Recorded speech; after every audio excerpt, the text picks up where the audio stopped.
Welcome to Just Minding My Business Radio, where we are moving at the speed of God, learning what we didn't know we didn't know. I'm your host, Ida Crawford. And I'm your co-host, Ruth Haskins. So grab a pen and paper and get ready for information that you can use. Welcome to Just Minding My Business Media, LLC. Broaden the scope of exposure for your business by going beyond the interview. Learn more at www.jmmbmediallc.com or email us at jmmbradio@gmail.com. Approach each customer with the idea of helping him or her to solve a problem or achieve a goal, not of selling a product or service. Brian Tracy. Today, we welcome Dave Kahle. Dave Kahle has been in practice for 30 years. He's been the #1 salesperson in the country for 2 different companies in 2 distinct industries and selling situations. He has trained or consulted for over 459 individual companies. Dave is a high-energy, intense, world-class speaker who has presented in 5 Canadian provinces, 11 countries, and 47 United States. Dave has authored 13 books, including his most recent book, The Good Book on Business. His books have been translated into 8 languages and are available in 20 countries. Welcome, Dave. Thank you. It's a pleasure to be here. Yes, welcome. Wow. Sales. That's a hard Yes, ma'am. thing for a lot of people. That's true. It is. And a lot of people have misconceptions and erroneous ideas about sales. Yeah, so I am so glad that you are here because we need to get rid of all of that. So, Do our best. okay. So I wanted to go at the Christian first. All right. Mastering a Christian approach to sales. Yeah. What does that look like? You know what it looks like, and this is something that I've learned, throughout the years.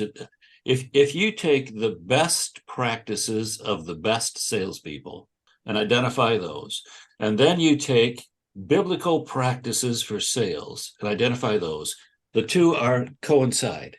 So the best practices of Christian sales are, in fact, what the world eventually arrives at, but they've been there revealed in the Bible all this time. How so? Well, people ask me, what are some of those principles? I say, well, integrity. Yeah. So that really, that's a good example. Integrity is certainly a virtue that's taught in the Bible. Absolutely. And yet, from a worldly perspective, integrity is good business. And so the best salespeople are salespeople who have integrity. And oh, by the way, that's been taught for 2,000 years in the Bible. So that's an example. Mm-hmm. Yeah, so that definitely makes sense. So how do you build a good sales system? Well, you start with the customer. As in anything in sales, you start with the customer. And I like to use a little bit of a diagram. If you can imagine thinking about sales in terms of a progression of a relationship with the customer. So we begin with suspects.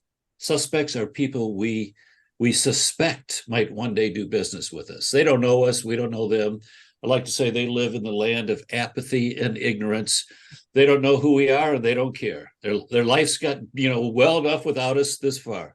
So we identify some suspects who we think might one day do business with us, and then we learn something about them, and we turn them into prospects.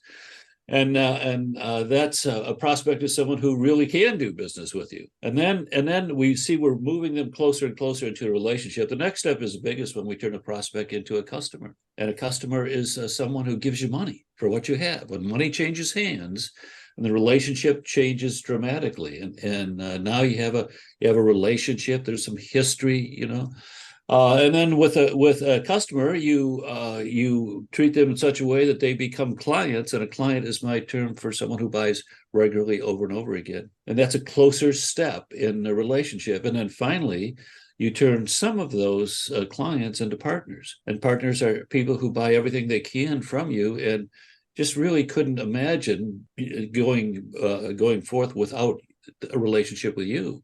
You're just interconnected with them, and so we look at sales in the big picture, I call it the big picture sales process. We move people closer and closer into a committed economic relationship with ourselves and our companies. And that's what sales does in a big picture. And money spins off as a fringe benefit of the relationship that is the core of sales. Never heard it put that way. That's why you have me. Absolutely. Wow. And that makes perfectly good sense. And we don't always think about it because some people in the early days of their business, a lot of people have fear of asking for money. Yeah. Why do you think that's so?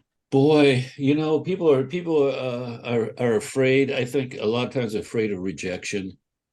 And honestly, we see that in salespeople who are afraid to ask for the order. They'd rather get nothing than a no. So we have salespeople who will just continually follow up, and never really ask because they don't want to hear no. And I think that's a pretty common human trait. It's not just sales, but it's a human trait. People don't like to be rejected. They don't like to hear no. So I think that's probably it. Absolutely. I can remember you made me think about a time where I had a task to get 100 no's in a training that I was involved in. And it definitely makes a thicker skin. Yeah. When you hear no, it doesn't necessarily mean never. It might be not right now. You caught at a bad time. Yes. It could mean a number of things, and not to take it personally. Right. Yeah. Yeah. I guess that's one of the core in beginning sales is to not take it personally. Yeah. Yes. And it's difficult. I was afraid at one time because, like you said, nobody wants to hear no. Yeah. Right. Yeah. Even as a kid, you don't want to hear no. That's right. Yeah. Especially then, I think. Yes. Yeah. But doing exercises and understanding what no really means is very important. And I'm grateful for going through those exercises. I mean, I did the telemarketing thing where I would call people hung up on. I did it to be able to deal with rejection. Yes. Well, there's a place where you get it. I like to say that telemarketing is the punch press of sales. It's ka-chunk, ka-chunk, ka-chunk, ka-chunk. You just keep at it. Yes. Yeah. I was just thinking as you were talking, all of these practices of learning how to accept rejection, because that's part of sales. Not everybody's going to say yes. So I'm going to jump to another question. Can anyone be a salesperson, or can anyone become a salesperson? Yeah, boy, that's a good question. I'm often asked that, and here's the way I respond. If you imagine people on a scale of 1 to 10 in terms of their sales ability, I can take a 7 and turn them into a 10, and I can take a 5 and turn him or her into a 7, and I can take a 3 and turn that person into a 5, but I can't take a 1 and turn them into a 10. So the bottom line is everyone can sell better, but not everyone can sell with the best. That you have to have something to start with if you're going to be one of the best. And then of course you still have to work very hard at it.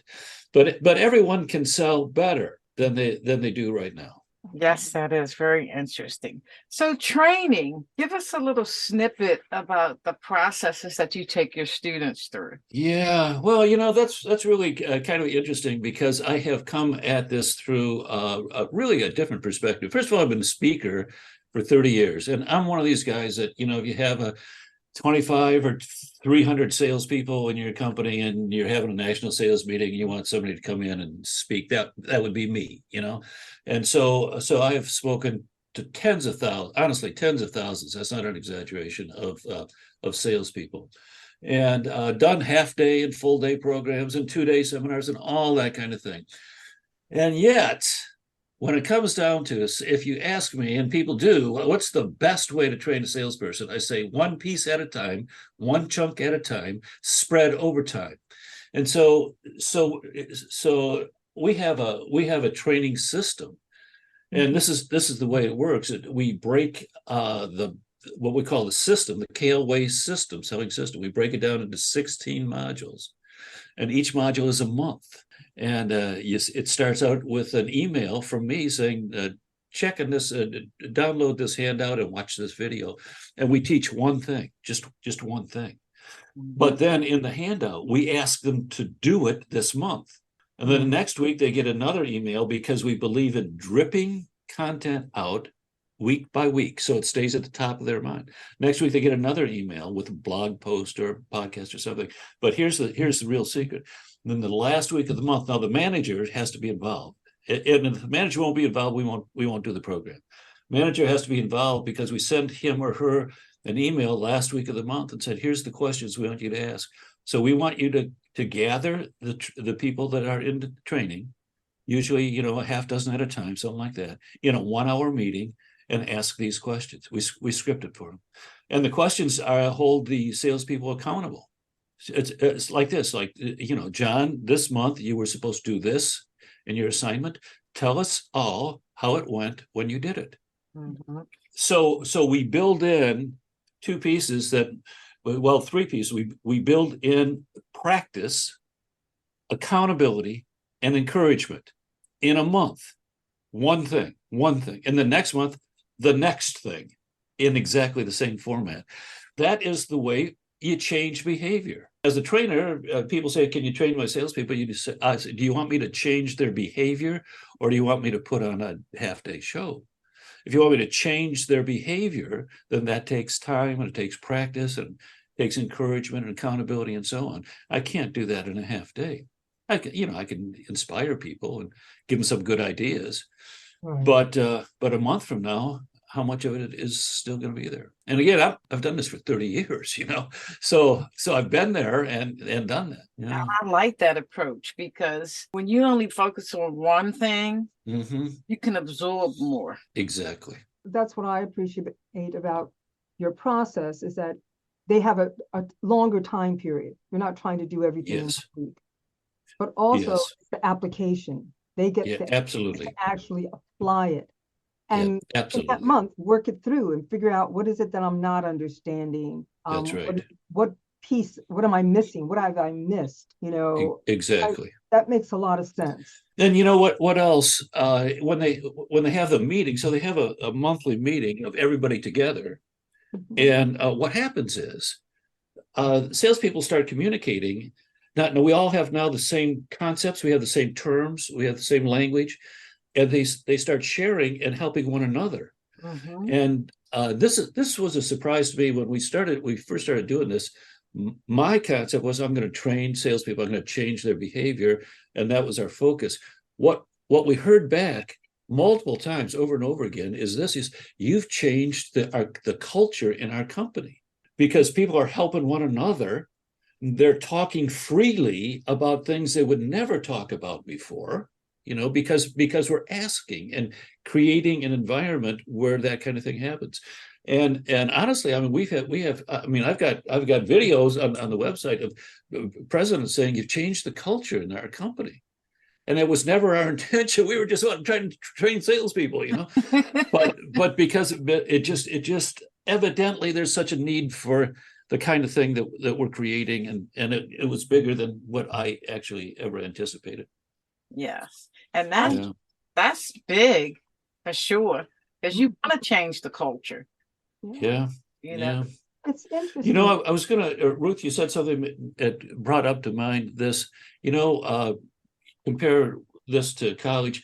There are no quizzes and there's no exams in our training. And the reason for that is, and I tell them, all right, I don't care what you know. You're not graded for what you know.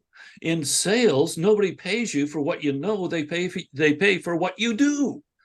So I don't care what you know. It's what you do. So we're going to get you to do things differently. Wow. That is my definition of learning. Learning for an adult on the job is defined by behavior change.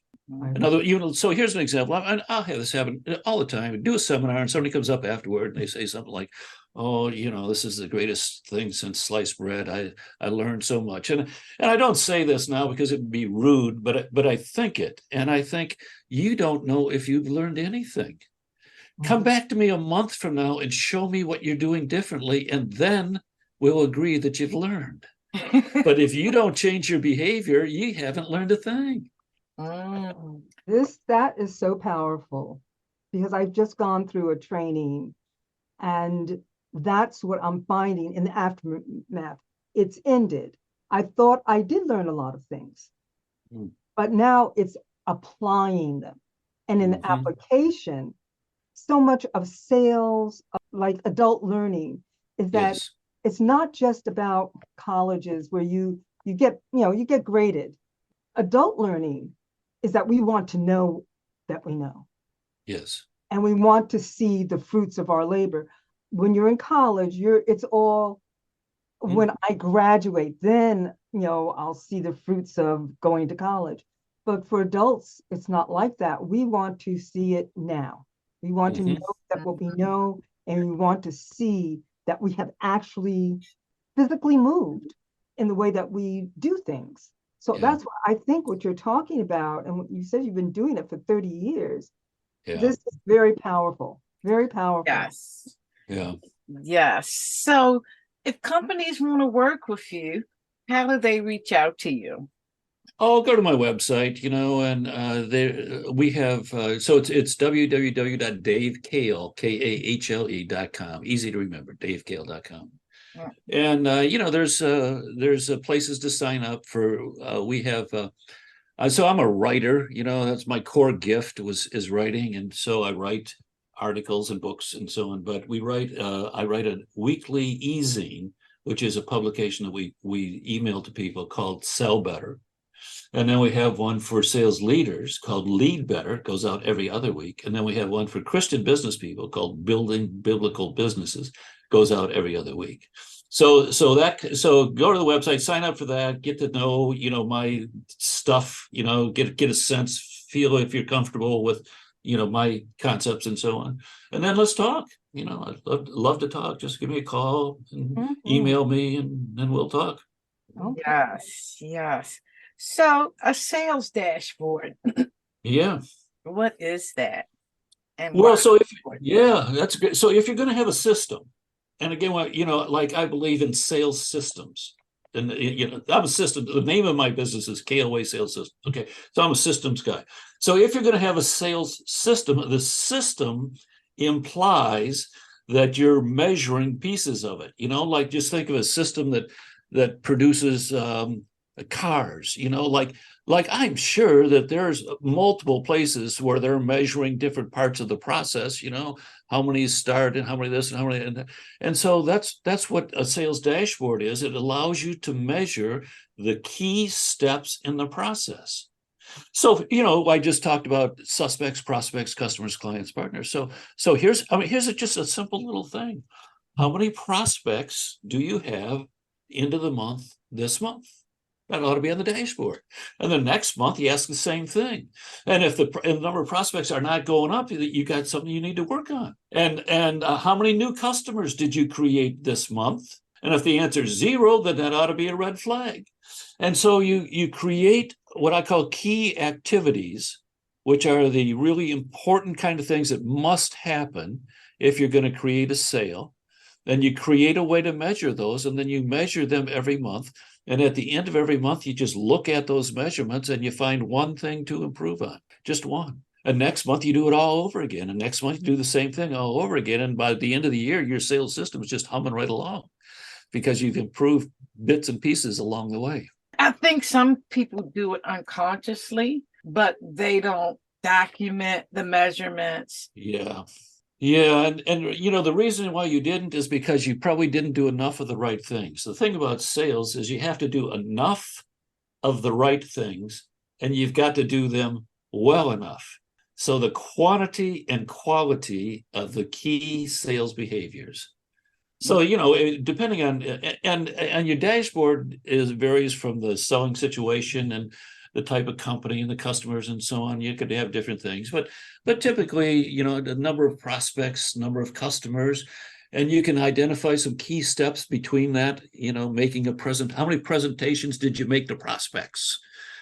Well, that'll be measured, and And when again you look at those things, how many reorders from customers, and so you can break down the things that are important to you and measure them, and then you instill this is part of the system. A system implies regular, methodical kinds of activities, and so one of the things that you do is you have a regular end of the month meeting, a sales system meeting. And maybe it's just you if you're an entrepreneur, and maybe if you got a bigger business, it's you got a team, but you do it once a month, every month, and you look at the numbers and you compare the quantity, did we do enough of them, and the quality, did we do them well enough?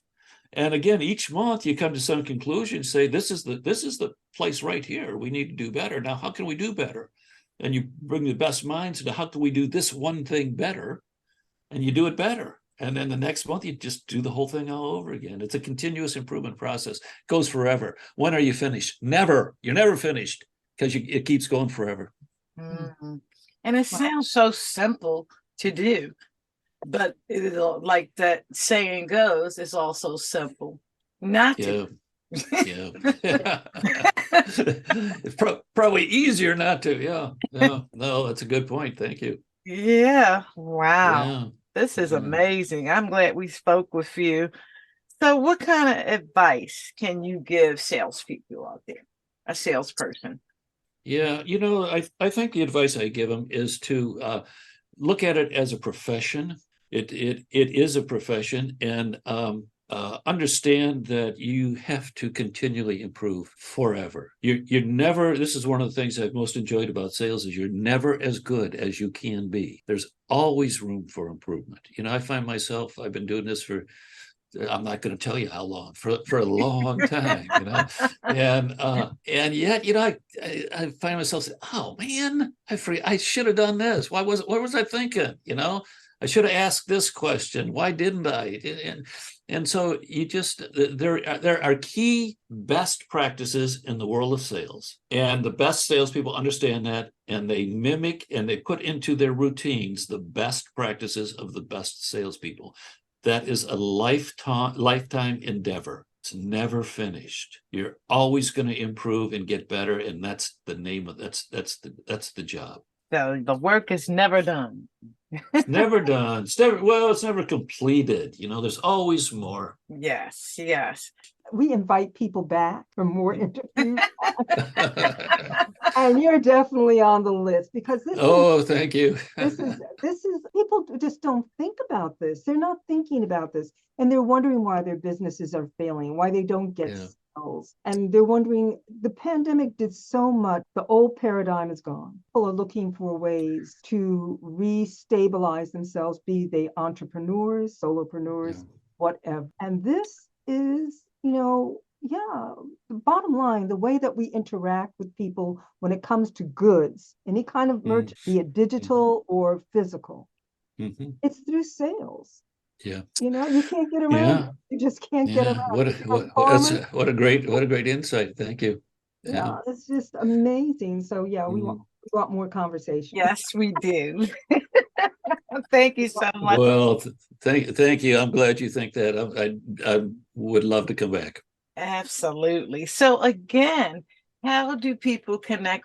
Just go to the website, davekahle.com, and send me an email, info@davekahle.com. Or there's several places on the website to fill out a form, and send it, say you'd like to be contacted, and sign up for one of the e-zines. And I do 2 podcast shows.